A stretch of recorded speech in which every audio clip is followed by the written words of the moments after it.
Good morning बच्चों। श्री जगदीश्वर विद्यालय में ई ऑनलाइन क्लास में आपका स्वागत है। इस चैप्टर का अगला वीडियो लेकर मैं आपके सामने उपस्थित हुआ हूँ। पिछले वीडियो में आपको राष्ट्रीय आय के बारे में परिचय आशय समझा। इसका आगे मैं आपको बताऊँ कुछ मूलभूत अवधारणाएं, ठीक है ना। आप पेज नंबर 183 बुक को खोल के सामने बैठ जाएं। मानवीय आवश्यकताओं की संतुष्टि के लिए उत्पादन किया संपादित की जाती है।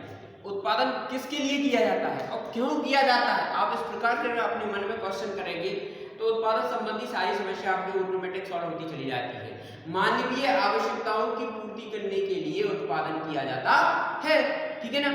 जो मनुष्य को नई नई आवश्यकताओं की आवश्यकता होगी, नया नया उत्पादन शुरू हो जाएगा, उस वस्तु का उत्पादन शुरू हो जाएगा, ठीक है ना। जैसे कि अभी चल रहा है नई जो बीमारी आई है कोरोना के संबंधित, तो उसकी एक नए उत्पादन शुरू हो रहा है। बहुत सी लैबें हैं जो बड़ी बड़ी अमेरिका की और बड़ी रूस बड़ी बड़ी लैब है, उसकी जिस या उसके खोज में अभी तक उसकी टैबलेट है या टीका के बारे में खोज कर रही है। क्यों कर रही है खोज? क्योंकि हमें उसकी सख्त जरूरत है। ऐसे ही मानवीय आवश्यकताओं की पूर्ति के लिए हमें उत्पादन करना पड़ता है। मानवीय आवश्यकताएं असीमित होती हैं क्योंकि एक आवश्यकता की पूर्ति होती ही तुरंत दूसरी आवश्यकता उत्पन्न हो जाती है। ये हम भी जानते हैं कि जिस प्रकार मनुष्य की आवश्यकताएं असीमित हैं, ठीक उसी प्रकार मनुष्य की जो आवश्यकताएं हैं सभी आवश्यकताओं को पूरा करना संभव नहीं होता है। जैसे ही एक आवश्यकता की पूर्ति होती है उसके जस्ट तुरंत बाद दूसरी आवश्यकता की ही उत्पन्न हो जाती है, ठीक है ना। वस्तु का अर्थ है वह सभी पदार्थ जो कि मानवीय आवश्यकताओं की संतुष्टि करते हैं वस्तु कहलाते हैं। यानी हम क्यों किसी वस्तु का उत्पादन करते हैं? जो वस्तु का उत्पादन होता है वह वस्तु मानव की संतुष्टि को पूरा करता है, यानी मनुष्य की आकांक्षा या इच्छा को पूरा करता है, ठीक है ना। उसे हम वस्तु कहते हैं, ठीक है। और वस्तु के अंतर्गत हम उन्हीं पदार्थों को शामिल करते हैं जो कि भौतिक होते हैं, यानी जिसे हम देख सकते हैं, छू सकते हैं, उपयोग कर सकते हैं, जिन्हें हम महसूस कर सकते हैं, उन्हें ही वस्तु के अंतर्गत शामिल किया जाता है।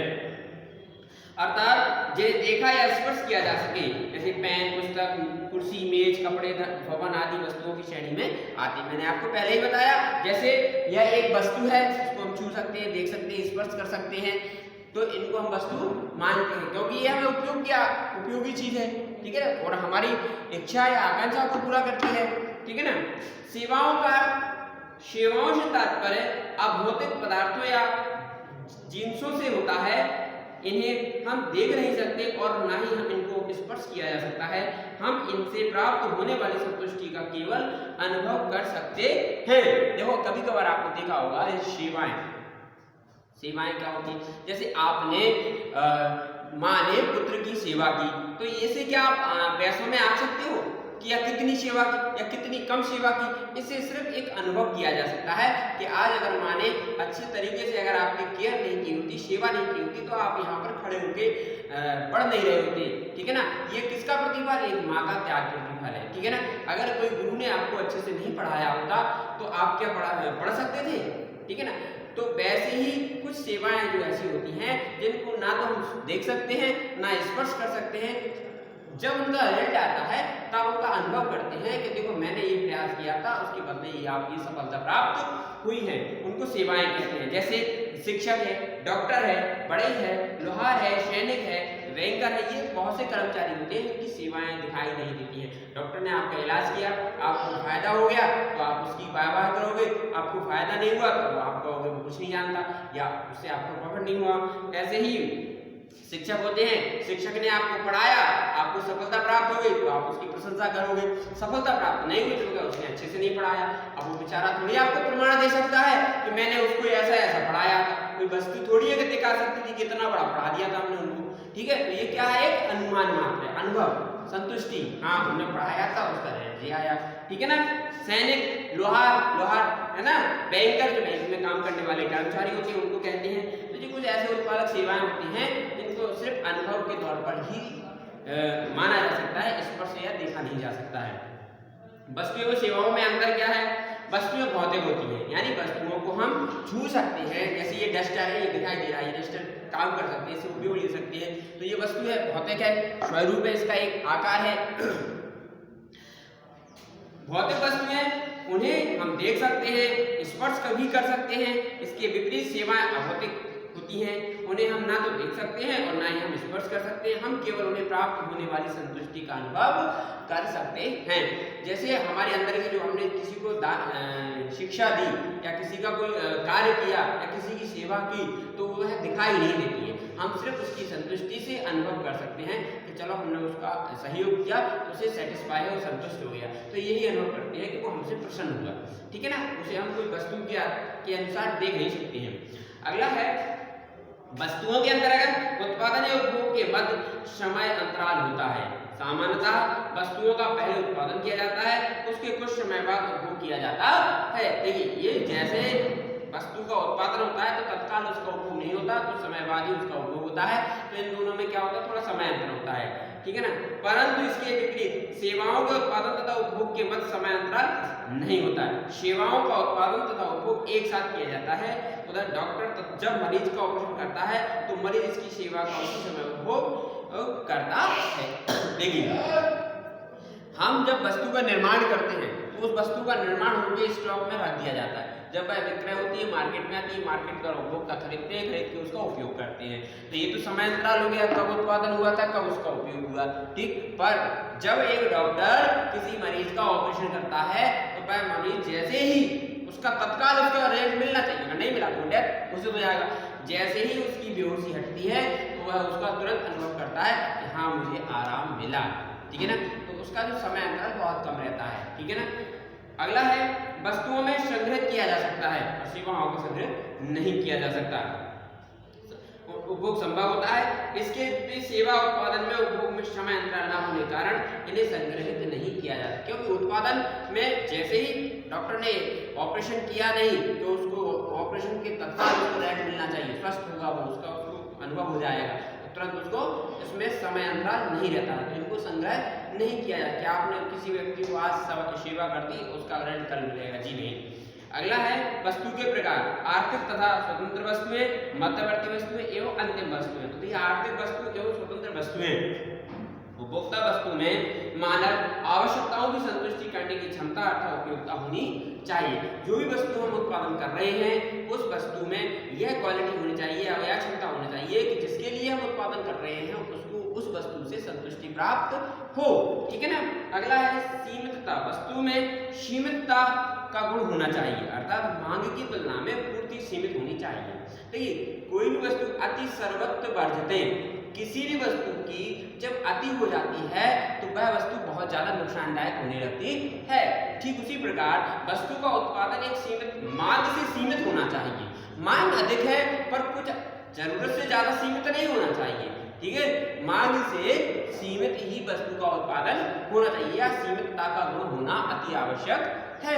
ठीक है ना, हस्तांतरणशीलता, वस्तु को हस्तांतरित किया जाना संभव होना चाहिए। जिस वस्तु में यह तीनों विशेषताएं एक साथ पाई जाती हैं वह आर्थिक वस्तुएं कहलाती हैं। यानी पहला, वस्तु में सबसे पहले तो वस्तु में क्या होना चाहिए, वस्तुओं में उपयोगिता, यानी वस्तु में जिस उपयोग के लिए वस्तु बनाई गई है तो उस को उपभोग करने पर उपभोक्ता को संतुष्टि प्राप्त होना चाहिए, ये गुण होना चाहिए। दूसरा, वस्तु में सीमितता का गुण होना अति आवश्यक है मांग के अनुसार। अगला है वस्तु हस्तांतरणीय, यानी एक हाथों से दूसरे हाथों में हम आसानी से उसका हस्तांतरण कर सकें।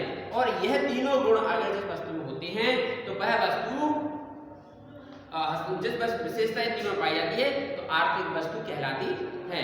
जो वस्तुएं असीमित मात्रा में उपलब्ध होती हैं या उन पर मनुष्य का नियंत्रण नहीं होता उन्हें स्वतंत्र वस्तुएं कहा जाता है। यानी कुछ वस्तुएं ऐसी होती हैं जिन पर मनुष्य का अधिकार नहीं होता है, उन्हें स्वतंत्र वस्तुएं कहते हैं। अगला है भौतिक वस्तुएं। भौतिक वस्तुएं वह वस्तुएं होती हैं जिन्हें देखा या स्पर्श किया जा सकता है। देखिए, भौतिक यानी उनका एक स्वरूप, उनका एक आकार है ना, एक आकार से पहचानी जा सकती हैं। जैसे आपको चेयर दिख रही है, बुक दिख रही है, इसलिए बुक है, निश्चित आकार है। मशीनें दिख रही हैं, भवन दिख रहा है, ये क्या है, भौतिक वस्तुएं, इनका एक भौतिक आकार है, स्वरूप है, जिसे हम छू सकते हैं, है ना, देख सकते हैं। मशीनें, भवन आदि वस्तुएं भौतिक वस्तुएं कहलाती हैं। अभौतिक वस्तुएं अभौतिक वस्तुएं वह होती हैं जिन्हें देखा या स्पर्श नहीं किया जा सकता है, यानी जिनका कोई स्वरूप नहीं होता है, जिन्हें हम सिर्फ महसूस करते हैं, अनुभव करते हैं, इन्हें हम देख नहीं सकते। जैसे माँ ने अपने पुत्र के प्रति कितना स्नेह रखा, उसकी कितनी सेवा की, तो इसे हम देख नहीं सकते हैं, ये सिर्फ अनुभव या महसूस कर सकते हैं। अगला है उपभोक्ता वस्तुएं, वह वस्तुएं जो कि अंतिम उत्पाद होती हैं तथा जिनका प्रयोग उपभोक्ताओं को प्रत्यक्ष रूप से संतुष्टि करने के लिए किया जाता है, उपभोक्ता वस्तुएं कहलाती हैं। यानी जिस वस्तु का हम उत्पादन कर रहे हैं वह उत्पादित वस्तुएं उपभोक्ताओं की संतुष्टि को प्राप्त करें, संतुष्टि पर्याप्त मात्रा में संतुष्टि मिले तो उसे हम उपभोक्ता वस्तुएं कहते हैं। ठीक है ना। जैसे कि आपने जिस दवाई का प्रयोग किया है, जैसे माना कि आपने एक फीवर की टैबलेट बनाई और उस फीवर की टैबलेट से उस बुखार नहीं उतरता है, तो वो आपकी वस्तु उपभोक्ता वस्तु नहीं कहलाएगी, क्योंकि जिस काम के लिए उसको बनाया गया है वह कार्य पूरा नहीं करती है। अगर वह उपभोक्ता को जिस काम के लिए वह वस्तु का निर्माण किया गया है वह पूरा वह कार्य आसानी से करती है, तो वह उपभोक्ता वस्तु कहलाएगी। ठीक है ना, फायदा मिलना चाहिए उसको।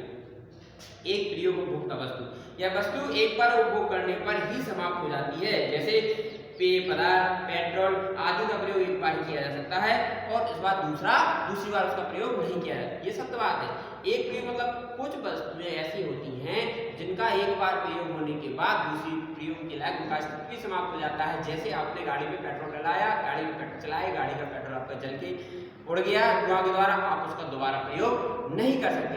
पेय पदार्थ जैसे आपने कोई ड्रिंक या अल्कोहल जो भी आपने उसका सेवन किया, सेवन के बाद आपका उसका दूसरा कोई अस्तित्व नहीं रहता है, तो ये एक प्रयोग उपभोक्ता वस्तु कहलाती है, जो एक बार प्रयोग होने के बाद दोबारा प्रयोग के लायक या उनका कोई अस्तित्व नहीं होता है। अर्ध टिकाऊ उपभोक्ता वस्तुएं, इन वस्तुओं का उपभोग एक निश्चित अवधि के बाद बार बार प्रयोग किया जा सकता है, जैसे जूते, कपड़े, फर्नीचर।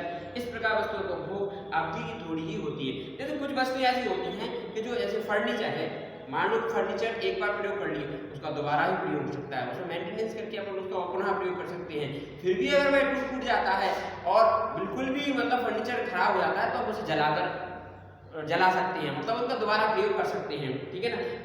कपड़े के जूते हैं, फट गए हैं, खराब हो गए हैं, हम उनको दे सकते हैं, या कपड़े की हम दरी बनवा सकते हैं। तो कपड़े का कुछ ना कुछ तो बन सकता है ना, एक प्रयोग होने के बाद दोबारा भी उनको प्रयोग में लाया जा सकता है। फिर भी अगर कपड़ा खराब हो गया है, शर्ट खराब हो तो उसका पोंछा बन जाता है या कुछ दरी बन जाती है, तो उनका दोबारा प्रयोग में भी लाया जा सकता है। टिकाऊ उपभोग वस्तुएं, जिन वस्तुओं को उपभोग एक लंबी अवधि तक किया जा सकता है उन्हें टिकाऊ उपभोक्ता वस्तुओं की श्रेणी में रखा जाता है। मकान, कार आदि वस्तुओं को इस श्रेणी में रखा जाता है क्योंकि इन वस्तुओं का उपभोग अनेक बार उपयोगिता में कोई विशेष कमी के बिना किया जा सकता है। एक मकान टिकाऊ वस्तु है, एक लंबी अवधि तक इसका प्रयोग उपयोगिता में किया जा सकता है। देखिए मकान क्या है, जैसे कार है, मकान ये टिकाऊ है। मकान एक बार बन गया है तो हम लंबे समय तक उपयोग में ला सकते हैं। थोड़ा बहुत इसमें हुई, उनका हमने मरम्मत करवा दी, फिर उपयोग में लाएंगे, फिर और उपयोग में ला सकते हैं, दुकान के उपयोग में ला सकते हैं, उसको हम स्कूल बना सकते हैं, उसको हम घर बना सकते हैं, रूम बना सकते हैं, कई प्रकार के हम उसको उपयोग लाते हैं, लंबे समय तक चलता रहेगा। ठीक है। एक विशेष कमी आ जाने के बाद ही वह उपयोग से बाहर होगा, नहीं तो हम मकान का उपयोग बहुत समय तक कर सकते हैं। ये टिकाऊ उपभोक्ता वस्तुएं कहलाती हैं। आगे दिया हुआ है पूंजीगत या उत्पादन वस्तुएं।